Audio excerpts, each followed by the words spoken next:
Hi friends, പുതിയൊരു വീഡിയോയിലേക്ക് എല്ലാവർക്കും സ്വാഗതം. ഇന്ന് നമുക്ക് മാങ്ങ ഉപ്പിലിട്ട് വെക്കുന്നത് എങ്ങനെയാണെന്ന് നോക്കാം. അതിന് വേണ്ടിയിട്ട് ഞാൻ 2 മാങ്ങ എടുത്തിട്ടുണ്ട്. നന്നായിട്ട് കഴുകിയതിന് ശേഷം വെള്ളം കളയാൻ വേണ്ടിയിട്ട് തുണി കൊണ്ടോ ടിഷ്യൂ കൊണ്ടോ തുടച്ചെടുക്കണം. മാങ്ങ കട്ട് ചെയ്തെടുത്തതിന് ശേഷം കഴുകാനും പാടില്ല, ഒട്ടും തന്നെ വെള്ളം ഉണ്ടാകാനും പാടില്ല. ഇനി ഇത് കട്ട് ചെയ്തെടുക്കണം.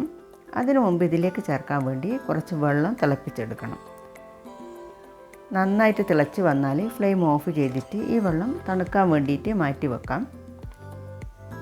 ഇത് തണുത്ത് വരുമ്പോഴേക്കും മാങ്ങ കട്ട് ചെയ്തെടുക്കാം. ഞാനിതുപോലെ കുറച്ച് നീളത്തിലാണ് കട്ട് ചെയ്തത്. ഇതിൻ്റെ തൊലിയൊന്നും കളഞ്ഞിട്ടില്ല. തൊലി കളഞ്ഞിട്ട് നമുക്കിതുപോലെ കട്ട് ചെയ്തിട്ട് എടുക്കാം. ഇത് നല്ല പുളിയുള്ള മാങ്ങയാണ്. നല്ല പുളിയുള്ള മാങ്ങ തന്നെയാണ് ഉപ്പിലിട്ട് വെക്കാൻ നല്ലത്. ഉപ്പിലിട്ട് വെക്കാൻ വേണ്ടിയിട്ട് ഞാൻ ഗ്ലാസ് ബോട്ടിൽ കഴുകിയിട്ട് ഉണക്കിയെടുത്തിട്ടുണ്ട്. മാങ്ങ ഇട്ട് വെക്കുന്ന പാത്രവും കഴുകിയിട്ട് വെള്ളമൊക്കെ കളഞ്ഞിട്ട് നന്നായിട്ട് ഉണക്കിയെടുക്കണം. ഇനി ഇതിലേക്ക് കട്ട് ചെയ്ത് വെച്ച മാങ്ങ ഇട്ട് കൊടുക്കാം. കുറച്ച് പച്ചമുളക് നീളത്തിൽ കട്ട് ചെയ്തത് കൂടി ഇതിലേക്ക് ചേർത്ത് കൊടുക്കാം. പച്ചമുളകിന് പകരം ചെറിയ കാന്താരി മുളകുണ്ടെങ്കിൽ അതാണ് കൂടുതൽ നല്ലത്. ഞാനിതിലേക്ക് ഒരു 10 പച്ചമുളക് ഇതുപോലെ നീളത്തിൽ കട്ട് ചെയ്ത് ചേർത്തിട്ടുണ്ട്. ഇനി ഇതിലേക്ക് ഉപ്പ് ചേർത്ത് കൊടുക്കണം. കല്ലുപ്പുണ്ടെങ്കിൽ അത് തന്നെ ചേർത്ത് കൊടുക്കുന്നതാണ് നല്ലത്.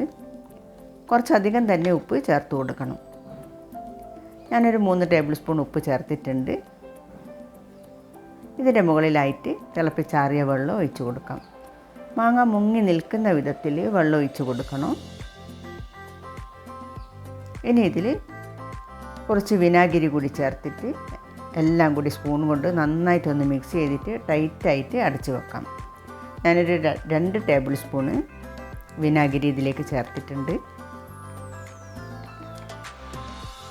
ഇനി ഒരാഴ്ച കഴിഞ്ഞിട്ട് നമുക്കിത് എടുത്തിട്ട് കഴിക്കാൻ പറ്റും. നല്ല ടേസ്റ്റി ആയിട്ടുള്ള ഉപ്പിലിട്ട മാങ്ങ ഇതുപോലെ റെഡിയാക്കിയെടുക്കാം. ഇന്നത്തെ വീഡിയോ നിങ്ങൾക്ക് എല്ലാവർക്കും ഇഷ്ടമായെന്ന് കരുതുന്നു.